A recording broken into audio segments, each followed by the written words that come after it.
Kembali lagi di Ruang Zaki. Kali ini kita akan membahas soal topik mengenai perkembangan metode omnibus yang dikembangkan di bangsa kita.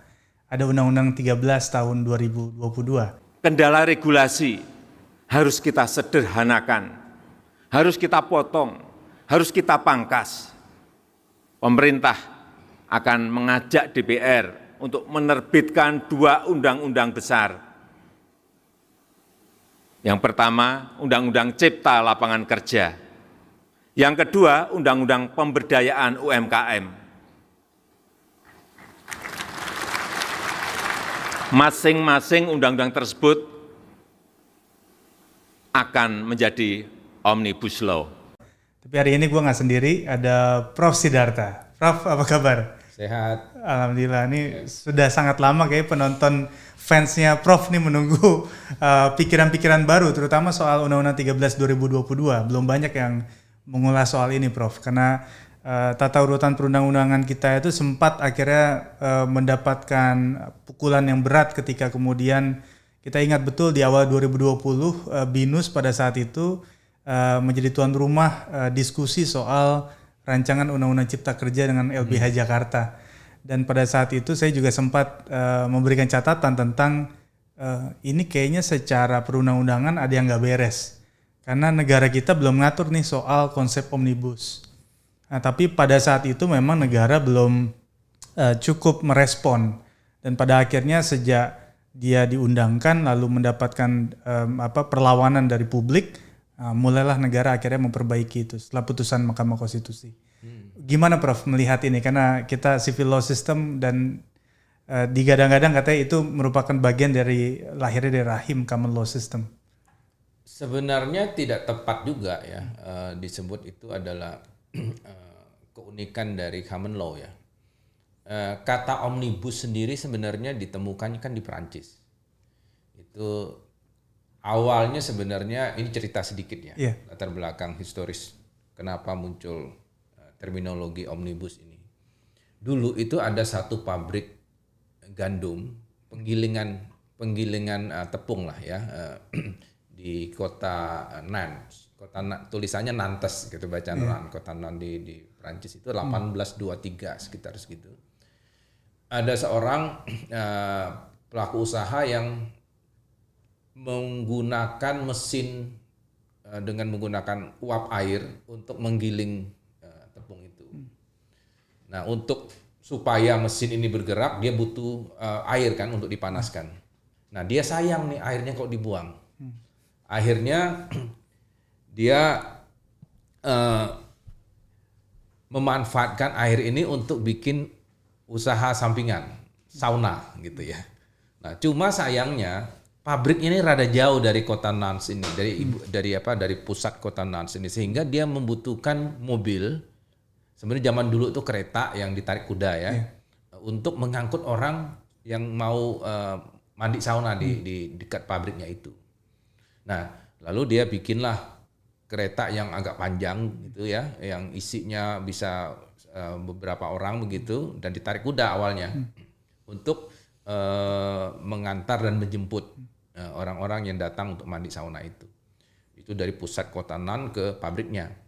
Rupanya yang memanfaatkan ini tidak hanya orang yang mau mandi sauna, tapi masyarakat yang kebetulan mau ke arah itu juga pakai kendaraan itu. Jadi dia sekarang punya 3 usaha dia. Usaha sauna, kemudian pabrik penggilingan, dan satu lagi transportasi. Nah, dia kasih nama ini dengan omnibus. Jadi omnibus itu, kata omni itu dalam bahasa Latin artinya semua. Jadi bus untuk semua. Nah, usaha ini kemudian berkembang di kota Bordeaux dan Lyon kalau nggak salah. Nah, sejak tahun 1826 itu udah dikenal di Perancis itu jadi model transportasi seperti itu.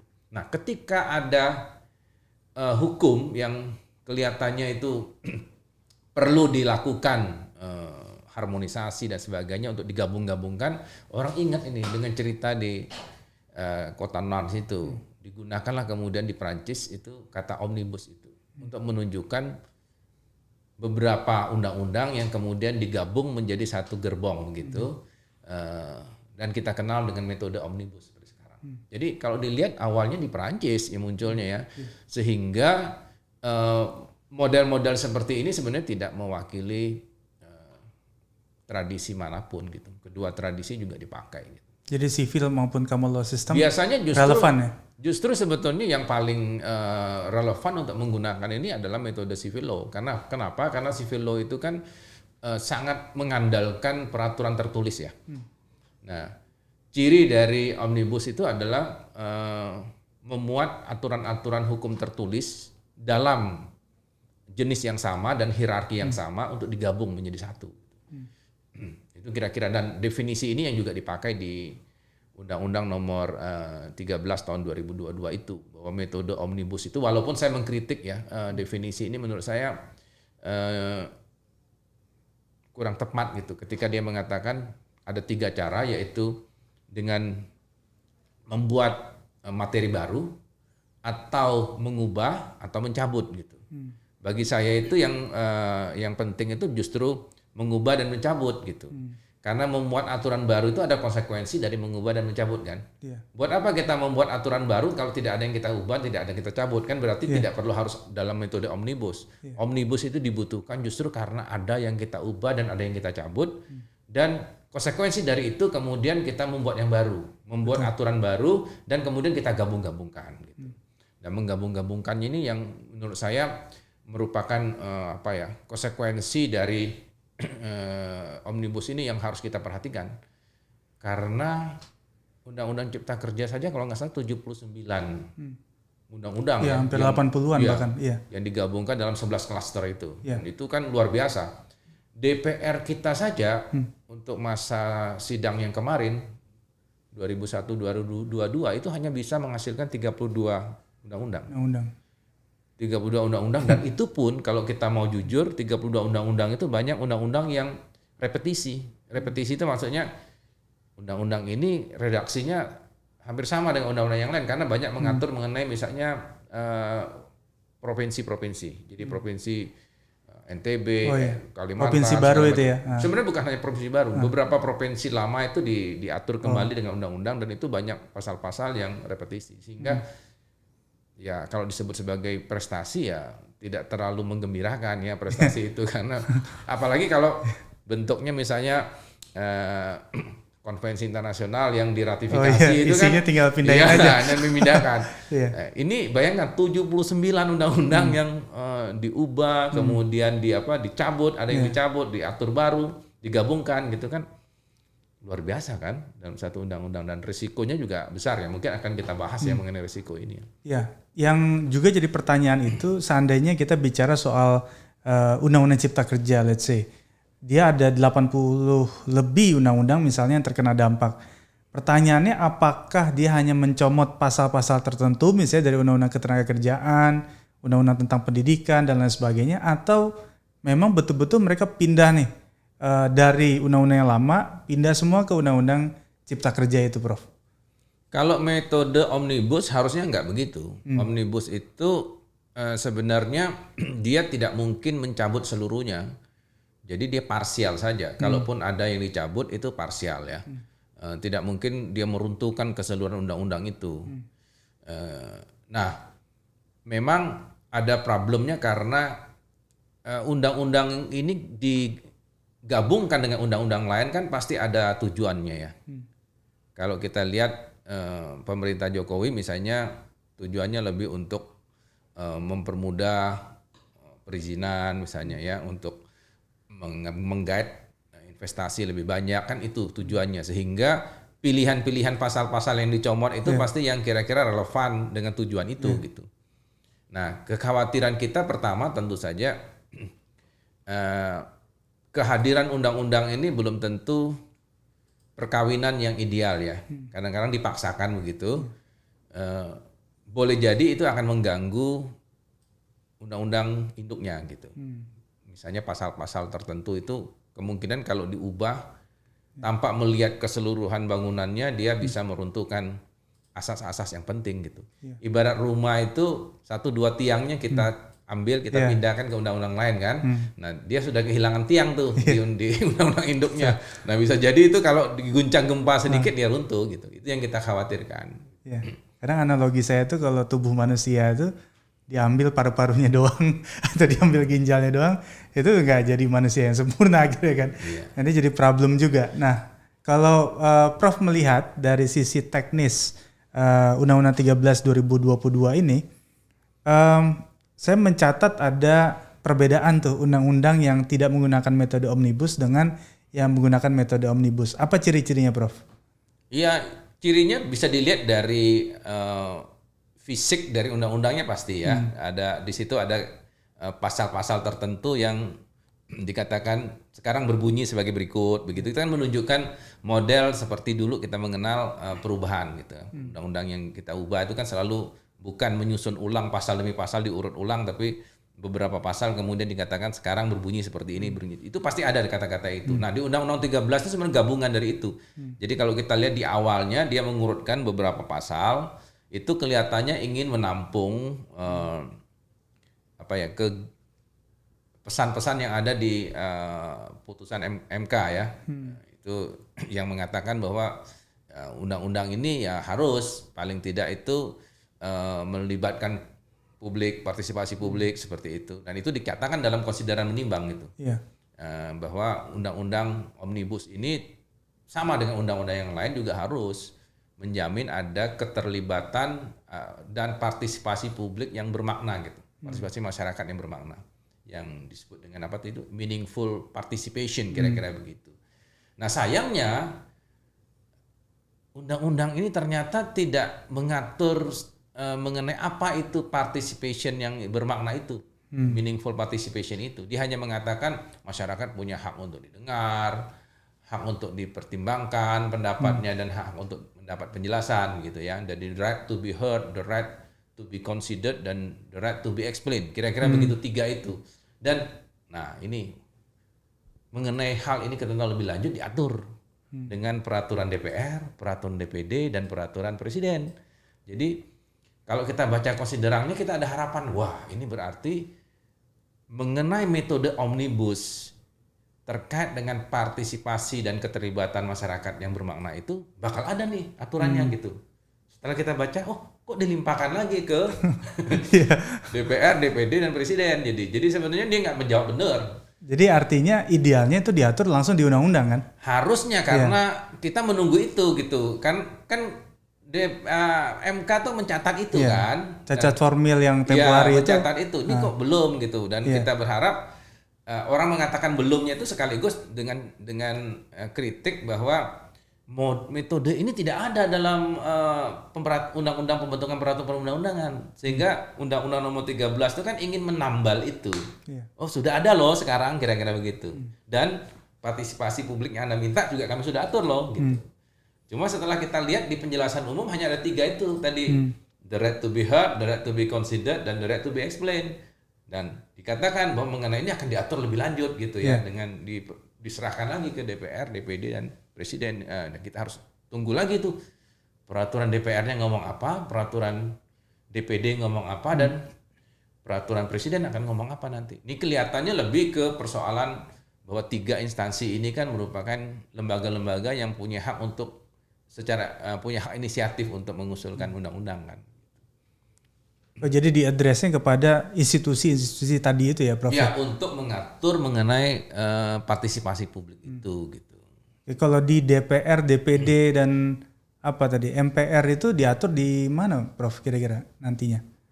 Kalau peraturan Presiden kan jelas ya. Peraturan DPR, peraturan DPD kan lembaga-lembaga itu kan walaupun peraturan DPR dan peraturan DPD tidak ada dalam jenis-jenis yang disebutkan dalam undang-undang tentang pembentukan peraturan undang-undangan, tapi mereka lembaga yang memang kita maknai juga punya kewenangan untuk menerbitkan ya peraturan yang bisa kita sebut sebagai peraturan perundang-undangan juga.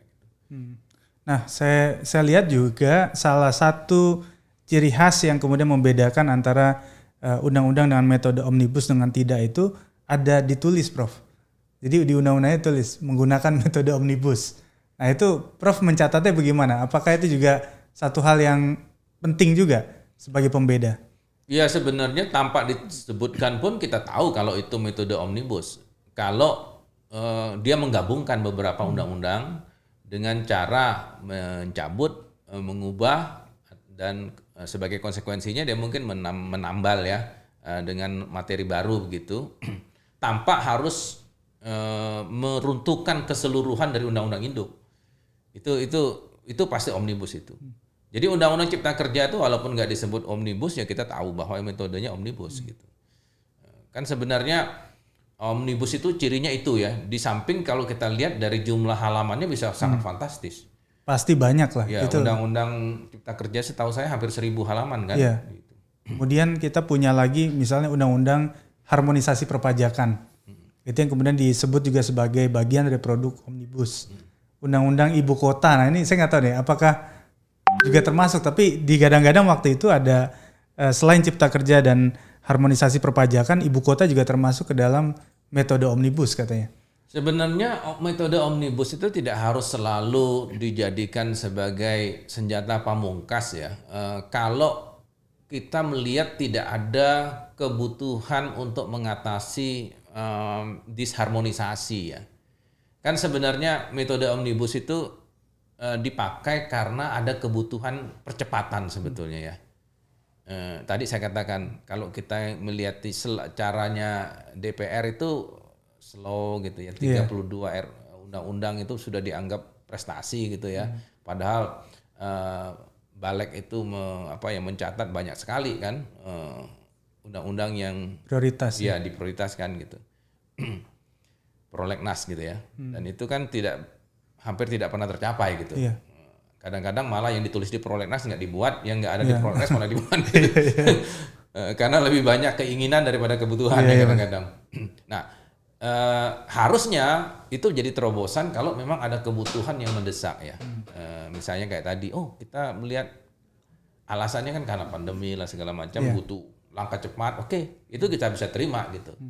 Tapi menurut saya omnibus itu selalu ada konsekuensi. Jadi kecepatan itu selalu berbarengan dengan kekurang hati-hatian pasti. Iya. Kalau Anda makin cepat kan sama aja. Kalau kita mengendarai kendaraan kan makin cepat. Resiko. Iya, risikonya kita makin kurang waspada kan. Pasti ada potensi untuk kecelakaan lebih tinggi gitu. Nah, omnibus kan kita lihat aja. Undang-undang cipta kerja itu salah ketiknya banyak sekali kan. Dan itu menurut saya fantastis kesalahan ketiknya. Bahkan nama undang-undang aja salah di ngetiknya. Saya tahu karena misalnya bidang saya itu undang-undang persaingan usaha coba. Kalau kita persaingan usaha itu salah itu. Nyebut nama undang-undang aja salah gitu. Dan kita bisa bayangkan untuk kualitas undang-undang kalau hanya sisi-sisi kesalah ketik itu sebanyak itu betapa cepatnya gitu ya proses pembentukan itu gitu. Jadi dikejar waktu dan sebagainya gitu, harus selesai kapan gitu. Sehingga membaca pun kita nggak hati-hati. Dan itu kan sangat fatal kalau undang-undang itu salah tulis, salah redaksinya salah gitu. Ya. Bahkan perpunya ketika baru dikeluarkan awal tahun 2023 di GR lagi di Mahkamah Konstitusi oleh publik kemarin itu, karena bagi pemerintah alasannya adalah amanatnya putusan MK itu sudah diakomodir lewat Undang-Undang 13 2022 tentang meaningful participation itu. Tapi buat publik merasa masih ada waktu sekitar mungkin setahun gitu untuk kemudian memperbaiki substansi. Jadi seolah-olah substansi tidak dibereskan, Undang-Undang 13 2022 itu menjadi argumentasi negara agar ya udah ini bisa tetap jalan karena dianggap misalnya resesi ekonomi 2023 dan juga kebutuhan yang mendesak gitu ya, investasi dan lain sebagainya. Kalau Undang-Undang 13 itu kan boleh dikatakan memberesi kemasannya kan. Iya. Supaya metode omnibus ini dianggap eksis dalam proses pembentukan peraturan. Tapi undang-undang cipta kerjanya sendiri kan itu lebih substansial. Dan muncullah Perpu kan yang 2023 ya. Oke. Nah, pertanyaannya ketika Mahkamah Konstitusi dulu nomor 91 kalau nggak salah ya putusannya tahun 2020 itu mengatakan bahwa itu inkonstitusional syarat gitu ya. Apakah di benak para hakim konstitusi itu berpikir bahwa selama 2 tahun itu bisa diatasi dengan Perpu gitu? seolah-olah undang-undang ini bisa diperbaiki dengan Perpu aja. Pasti menurut saya pikiran mereka ini diperbaikinya harus dengan undang-undang juga kan. Karena Perpu itu kan sebenarnya dalam hal ihwal kegentingan yang memaksa gitu misalnya ya. Betul. Kalau hal ihwal kegentingan memaksa menurut saya nggak mungkin dikasih waktu 2 tahun. Kalau ada sense of crisis itu demikian kuat menguasai cara berpikirnya para hakim konstitusi, saya yakin mereka tidak akan ngasih waktu 2 tahun. Harusnya lebih cepat. Lebih cepat, karena dia tahu ada krisis yang harus dibuat kan. Dan itu dimungkinkan Perpu. Jadi ketika dia kasih waktu cukup banyak, cukup lapang waktunya, itu pasti pikirannya akan ada undang-undang yang bukan Perpu versinya gitu, yang akan dibuat secara hati-hati dengan melibatkan partisipasi publik yang bermakna itu gitu.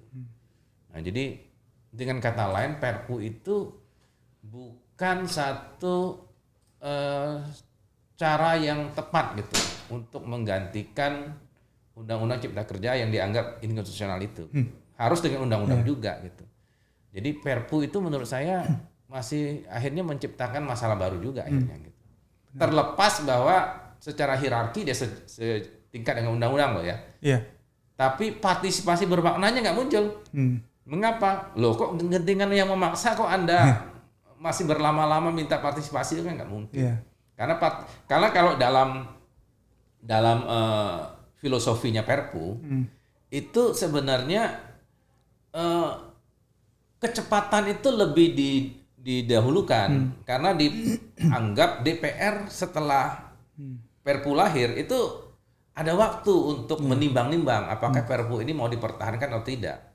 Artinya partisipasi itu ditaruh di belakang kan. Setelah undang-undang lahir, oke. Kalau undang-undang yang normal kan nggak, partisipasinya di depan. Nah, Mahkamah Konstitusi itu bermaksud meletakkan partisipasi di depan atau di belakang.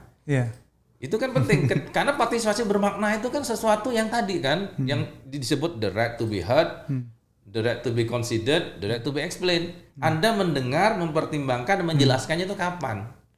Kalau Perpu, masa setelah Perpunya? Jangan kan nggak ada di pikiran itu di Mahkamah Konstitusi gitu. Nah ini soal filosofinya saya pikir. Jadi kalau kita perhatikan nih metode omnibus ini, Prof, apakah dia hanya berlaku pada tataran undang-undang dan Perpu? Bagaimana dengan aturan di bawah itu semua, PP dan seterusnya? Nah ini menarik. Coba kita lihat di definisi omnibus, metode omnibus yang ada di Undang-Undang 13 ya. Di situ disebutkan dalam satu peraturan perundang-undangan. Menurut saya kata satu peraturan perundang-undangan itu agak keliru. Mengapa? Karena di Undang-Undang 12 tahun 2011 itu memang ada definisi peraturan perundang-undangan. Kalau kita ngelihat di pasal 1 angka butir 2-nya, peraturan perundang-undangan adalah norma hukum tertulis sebenarnya. Ininya genusnya yang bla bla bla bla bla. Oke. Jadi yang kita ambil itu peraturan tertulis. Tapi kalau kita lihat di pasal 4 dari Undang-Undang nomor 12 itu, di situ dikatakan peraturan perundang-undangan itu sebetulnya jamak. Jadi digabungkannya itu dalam satu jenis peraturan perundang-undangan. Dalam hal ini menurut saya harus undang-undang. Tidak boleh levelnya itu di bawah itu. Mengapa? Karena logikanya gini ya, undang-undang saja ribet Anda untuk menyatukannya. Apalagi levelnya teknis. Itu pasti benturannya lebih banyak lagi karena urusan di atasnya itu ibaratnya anaknya berantem ya. Ibunya bisa berantem lebih keras lagi. Lebih keras lagi karena hal-hal yang sangat prinsip kan yang di atas itu gitu.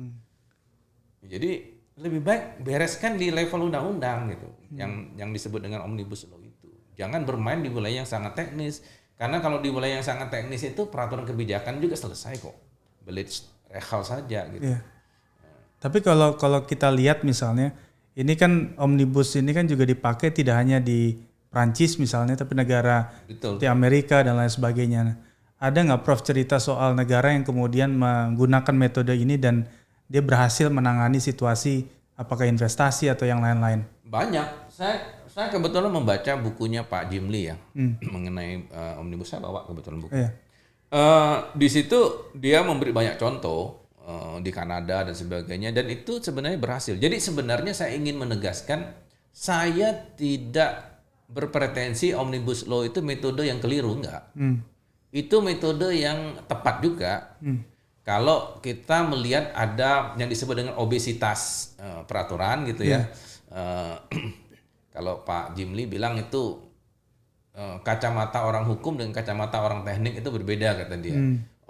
Orang teknik itu tidak pengen terlalu banyak aturan, yang penting pragmatis aturannya bisa menyelesaikan banyak hal. Tapi orang hukum itu pengen kalau bisa aturan itu bisa sekomplit mungkin, sekomprehensif mungkin, sehingga kecenderungan kita lebih obesitas gitu ya dibandingkan dengan orang-orang teknik gitu. Nah kebetulan kan presiden kita sekarang orang teknik nih. Ya, orang insinyur gitu ya. Model kayak Pak Bung Karno lah dulu kan. Bung Karno ya dia bilang mad juristen, dia bilang revolusi makan, kata dia. Kalau dengan para yuris itu kamu tidak bisa mengajak mereka berevolusi gitu. Ya kira-kira orang teknik itu rata-rata begitu ya, suka hal-hal yang kalau bisa lebih gerakan praktis, cepat gitu ya, taktis. Tapi dia nggak tahu bisa jadi itu akan menabrak konstitusi dan sebagainya. Ya mungkin kebutuhan sekarang butuh cepat, saya tahu ya, apalagi kalau ada kondisi krisis dan sebagainya. Jadi ada PR setelah omnibus itu gitu. Itu yang harus dikerjakan. PR yang untuk apa ya? Untuk mengadjust kembali akibat goncangan dari perbenturan-perbenturan itu. Karena kalau enggak, dia merusak sistem loh. Sistem hukumnya yang dirusak. Kita nggak sadar bahwa tindakan pragmatis itu di satu sisi jangka pendeknya oke, tapi kita khawatir jangka panjangnya gitu. Karena itu akan mempengaruhi banyak institusi misalnya. Peradilan kita bingung misalnya ya. Lihat aja misalnya dari semula ke pengadilan negeri tiba-tiba lari ke pengadilan niaga ya. Yang seperti itu ya. Itu juga membingungkan kita gitu. Denda yang tadinya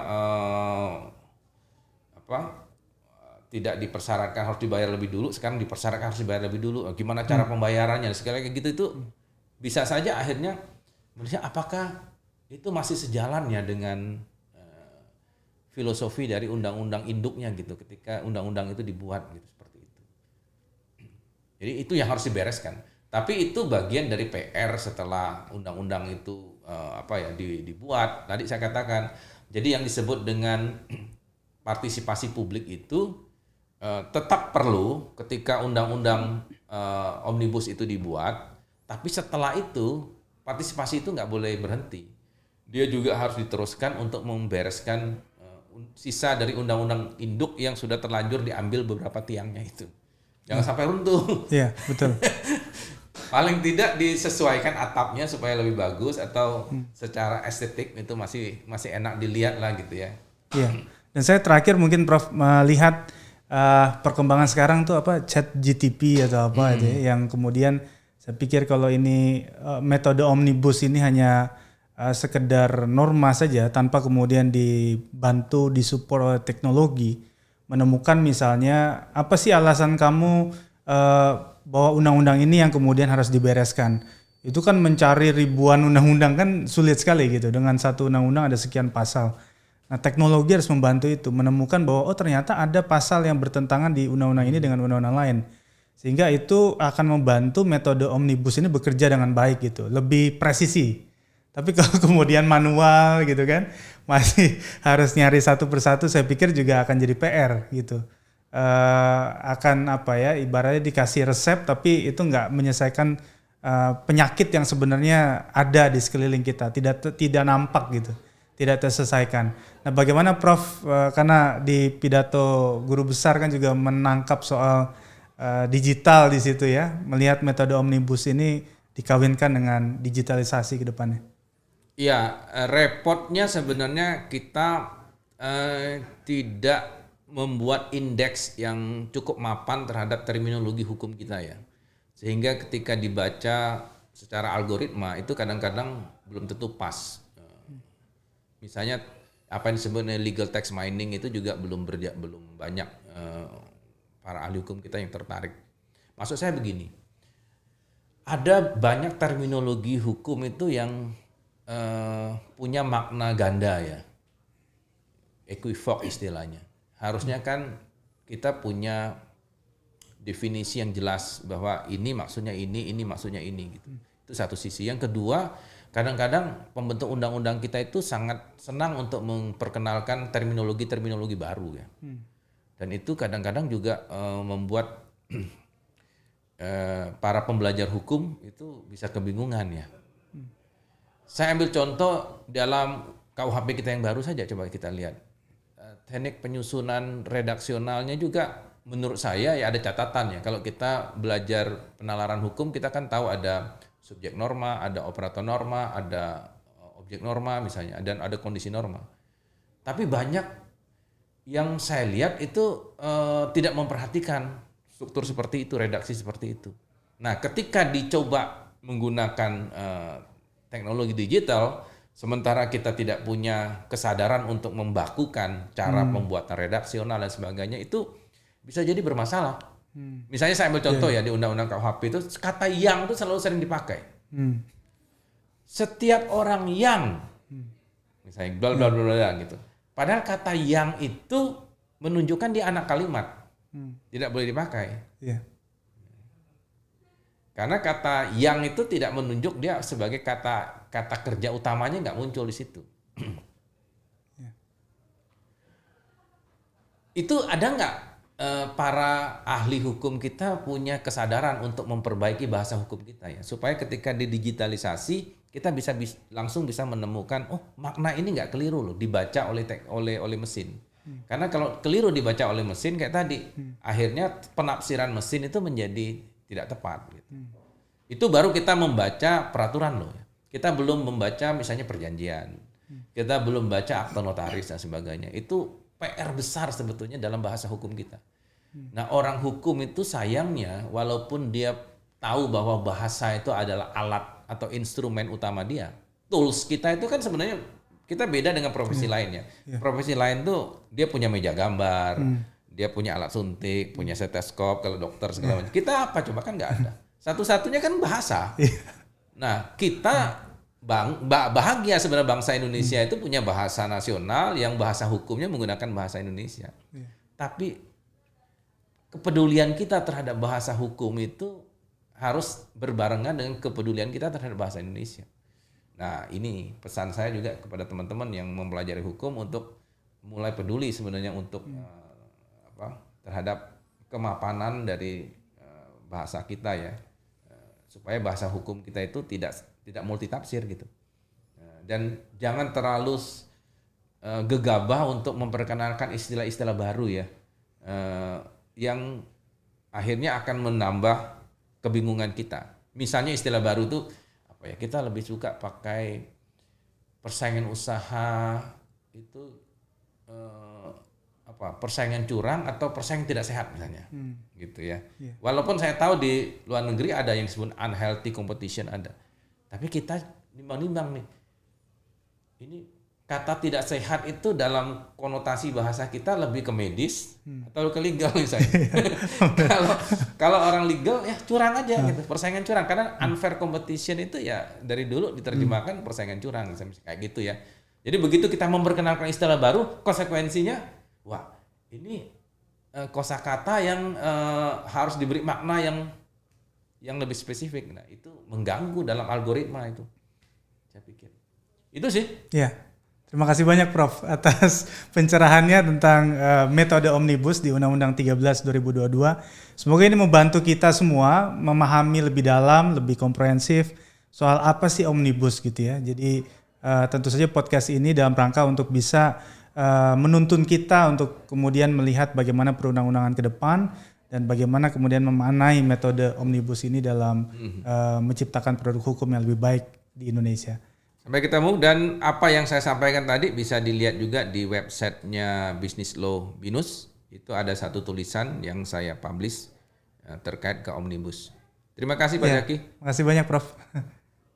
Sampai ketemu lagi di Ruang Zaki berikutnya.